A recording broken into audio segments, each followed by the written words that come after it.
नमस्कार सर, मेरा नाम राजू है। एक बेहतरीन क्वेश्चन आया कि म्यूचुअल फंड में जो हम लोग पैसा लगाते हैं, शेयर बाज़ार में लगाते हैं, वो पैसा यूज कैसे होता है। ये क्वेश्चन इस तरह से है कि राजू जी, क्या आप मुझे बताएंगे जो लोग म्यूचुअल फंड में पैसा लगाते हैं या मार्केट में लगाते हैं, वह पैसा जाता कहाँ है और यूज कैसे होता है। तो इस क्वेश्चन का जवाब आज ढूंढते हैं। ऐसा तो नहीं है कि सब कुछ हवा ही चल रहा है, मार्केट में पैसा लगाया। ज़्यादातर लोगों को ये लगता है जुआ है, सट्टा है, हवा हवाई है, पर ऐसा है नहीं।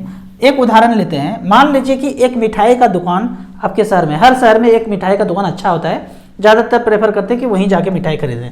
तो हर जगह से, चारों तरफ से, इस शहर से भी आ रहे हैं, इधर से भी आ रहे हैं, इधर से भी आ रहे हैं, इधर से आ रहे हैं, वहाँ का मिठाई फेमस है और वो खरीदते हैं। तो एक दिन मालिक के खोपड़ी का ब्लूटूथ ऑन होता है कि भाई अलग अलग जगह से, दूर दूर से मिठाई खरीदने यहाँ आता है। तो ऐसा करते हैं ना, चारों दिगार में ये वाला ब्रांच खोल देते हैं। सेम चीज़, ब्रांच 1, ब्रांच 2, ब्रांच 3, ब्रांच 4, लेकिन बोलते हैं कि मैं 1 रुपया नहीं लगाऊंगा। हो गया बुढ़ापा, जिंदगी, फाइनेंशियल फ्रीडम पा लिया है, पैसा 1 रुपया भी नहीं लगाऊंगा। तो बड़ा सा लाउड स्पीकर लेते हैं, अब बोलते हैं ब्रांच खोलने जा रहा हूँ, आपको हमारे बारे में पता तो है ही, 50 साल से दुकान चला रहे हैं, 1 नंबर मिठाई बनाते हैं, ईमानदारी और वफादारी तो हमारे अंदर कूट कूट के भरा हुआ है। तो इस लाउड स्पीकर का नाम है बॉम्बे स्टॉक एक्सचेंज। वहाँ लिस्ट कर दिया कि भाई हमको पैसा चाहिए, कितना चाहिए, 10 करोड़ रुपया चाहिए। वो 10 करोड़ रुपया देशवासी दीजिए, अगल बगल के लोग दीजिए। कितना पैसा देना है, इस 4 ब्रांच को खोलने में टोटल 10 करोड़ रुपया खर्चा होगा, तो 1 लाख रुपया पर व्यक्ति दीजिए। और 1000 आदमी अगर ऐसा मिल जाते हैं तो 10 करोड़ रुपया हमारे पास मिल जाता है। इस पैसे के बदले में हम आपको एक प्रेम पत्र देंगे जिसका नाम है शेयर। साल के अंत में वो चारों ब्रांच मिला के 2 करोड़ का मुनाफा किया। अब ब्रांच खोले हैं, दुकान खोले हैं, तो उस शहर का लोग अब वहीं पे मिठाई लेंगे, तो मुनाफा हुआ 2 करोड़ रुपया। अब उस 2 करोड़ को 1000 आदमी ने पैसा लगाया था। भाई शेयर मतलब क्या है, हिस्सेदारी। शेयर का शाब्दिक अर्थ मतलब हिस्सेदारी। 2 करोड़ डिवाइडेड बाय 1000 लोगों ने शेयर खरीदा, वो प्रेम पत्र उनको, इनके पास है। तो 2 करोड़ डिवाइडेड बाय 1000 करेंगे तो 2 पे 7 जीरो होता है, 1000 पे 3 जीरो होता है, काट दीजिए, 7 में से 3 गया, बचा 4। तो 20,000 रुपया एक एक व्यक्ति को, जिन्होंने 1-1 लाख रुपया लगाया था, उनको 20-20 रुपया मिल गया। किसी ने 10,000 रुपया लगाया होगा तो 2,000 रुपया मिला होगा, किसी ने और कम पैसा लगाया होगा, उसी रेशियो में उनको मुनाफा मिलेगा। 1 लाख पे 20,000 का मुनाफा हो गया। अब 1 लाख पे अगर 20,000 का मुनाफा हुआ तो साल में 20% का मुनाफा हो गया।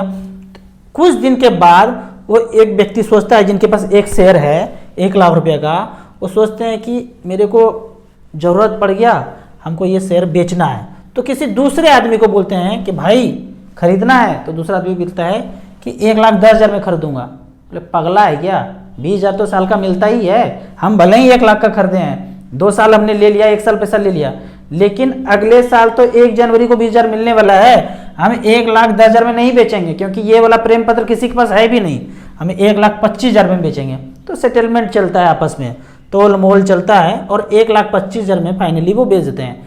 दूसरे व्यक्ति के पास जब चला जाता है, 2 साल के बाद ऐसा न्यूज आता है कि भाई मिठाई खाने से तो प्रॉब्लम होता है, मोटापा बढ़ जाता है। तो राजू भैया का वीडियो देखे थे एक, उसमें बोलते हैं मधुमृत गुलकंद हनी खाना है, हेल्दी रहेंगे, ऑर्गेनिक है, रेट भी कम है, एक बार ले लिया तो 15 दिन चलता है, लिंक भी डिस्क्रिप्शन में डाल दिया है, तो वहाँ से जाके वही ऑर्डर कर लेते हैं। पूरे न्यूज में यही छा गया है, गुलकंद गुलकंद गुलकंद, ऑर्गेनिक गुलकंद। तो बोलते कि भाई ये न्यूज़ तो बड़ा ख़राब है, बिक्री कम हो गया, तो हम तो 1,20,000 25,000 में नहीं लेंगे, हम ये शेयर जो आपका है 1,15,000 में लेंगे।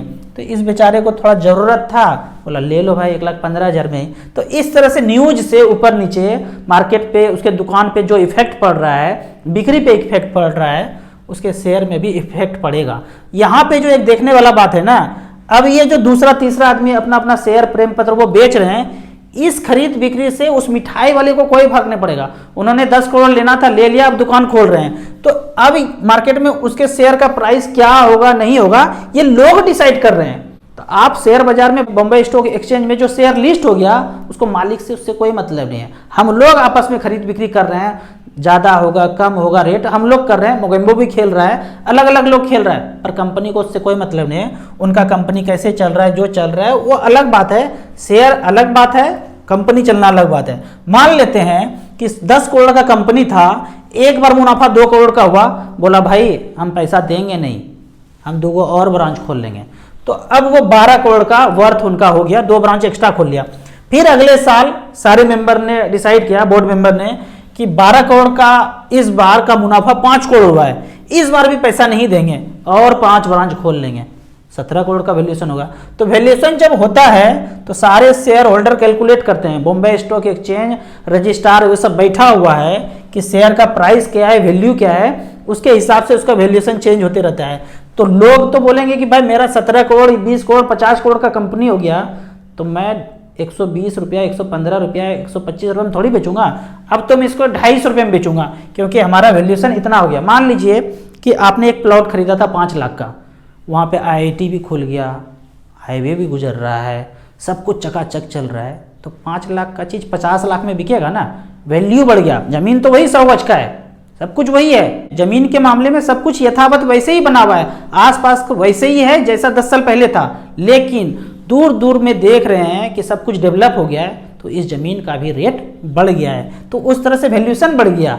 तो यहाँ पे भी देखेंगे कंपनी का जैसे जैसे वैल्यूएशन बढ़ने लगता है तो लोग आपस में डिसाइड करने लगते हैं कि भाई इसका प्राइस भी बढ़ गया है। तो यहाँ पे देखेंगे कि शेयर का प्राइस ना लोग ही डिसाइड करता है, कोई और नहीं बैठा हुआ है। जितने भी शेयर होल्डर हैं वो आपस में खरीद बिक्री करके बढ़ता है या घटता है, यहीं पे होता है। अब म्यूचुअल फंड क्या है, म्यूचुअल फंड में आपने 100 रुपया दिया, 1000 रुपया दिया, 1 लाख दिया, वो शेयर में ही लगता है। पर यहाँ पे क्या शेयर है, 40 शेयर का एक बंडल हो सकता है, 50 60 70 80 का पोर्टफोलियो हो सकता है। पैसा शेयर में ही जाता है, पर थोड़े से पैसे आप ज़्यादा कंपनी में दे देते हैं, उसी का नाम शेयर है।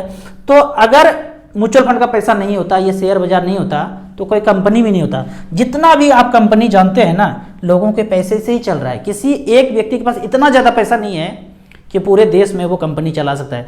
एक छोटे से गांव में, छोटे से शहर में दुकान खोल के बैठ सकते हैं, पर पूरे देश में शोरूम चलाना है तो इतना पैसा किसी के पास नहीं है। वो पैसा हम लोगों से लिया जाता है और सब जगह ब्रांच खुलता है। तो यही तरीका है पूरे देश में ब्रांच चलाने का, बड़े लेवल पे काम करने के लिए। तो आप म्यूचुअल फंड से पैसा देते हैं, कोई डायरेक्ट शेयर में जाके पैसा देते हैं, तो वो पैसा एक बार मिल गया, मिलने के बाद बिजनेस चल रहा है। अब उस शेयर का लेन देन आपस में हो रहा है, कंपनी को उससे कोई मतलब नहीं। आपको इसी तरह म्यूचुअल फंड के बारे में और कुछ जानना है, इन्वेस्टमेंट के बारे में जानना है, तो इस नंबर पे मुझे व्हाट्सअप कर सकते हैं। आप ऑनलाइन म्यूचुअल फंड में इन्वेस्ट करना चाहते हैं तो दिए हुए ऐप में रजिस्ट्रेशन करने के बाद हमसे डायरेक्टली जुड़ सकते हैं। वीडियो अच्छा लगे तो व्हाट्सअप यूनिवर्सिटी में फैमिली मेम्बर्स के बीच इसे ज़रूर शेयर करें। यूट्यूब पर देख रहे हैं तो लाइक एंड शेयर जरूर करें। Thank you so much.